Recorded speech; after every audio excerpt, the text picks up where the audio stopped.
real-time monitoring of pollution with infrared, with all the different camera filters that it would take to see methane escaping from these sites? Has our city council demanded buildings around these wells to contain these pollutions and the sound to make our neighborhoods more livable? Isn't that one of our 5 priorities?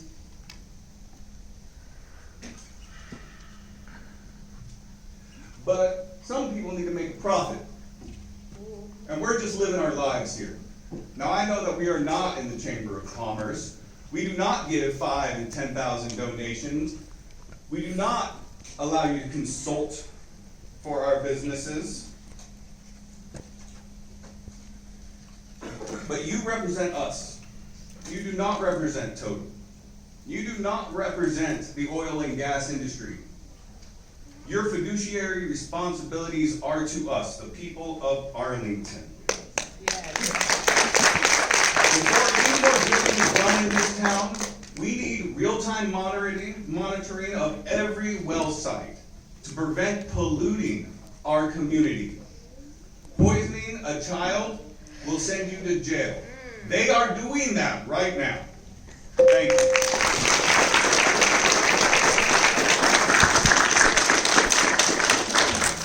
I'm Kim Feil. I live by the Truman Drill Site by AT&T Stadium.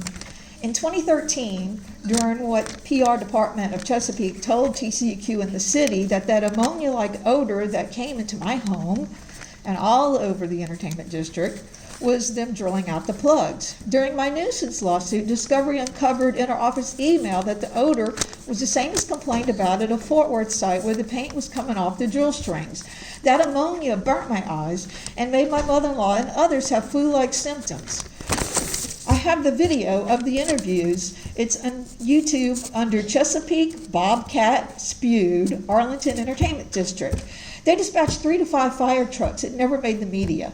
There was one ER dispatch on the 500 block of South Collins at the gasoline station.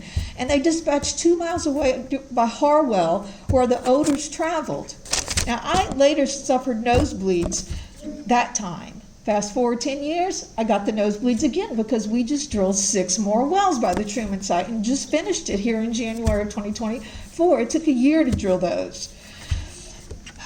I videotaped how noisy it was over the fracking phases, over the drilling phases.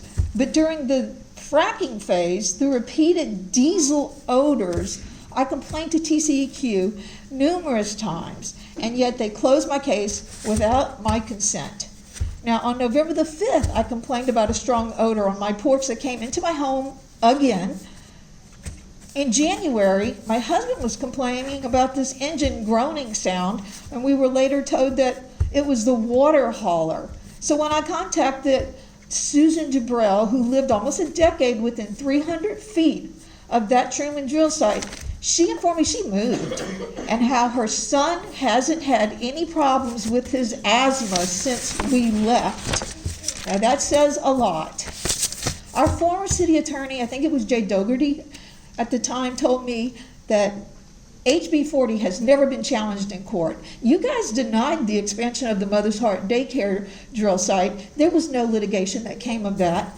Today, I sent you a video from 2015 where the Lake Arlington fence line resident moved from his dream city because of that evacuation event, that big spill that made the news, unlike the one in 2013 in our entertainment districts. Our summers are going to be so brutal. Multiple cumulative, therefore unregulated concoctions risk synergistic airshed toxins with unknown short and long-term health effects.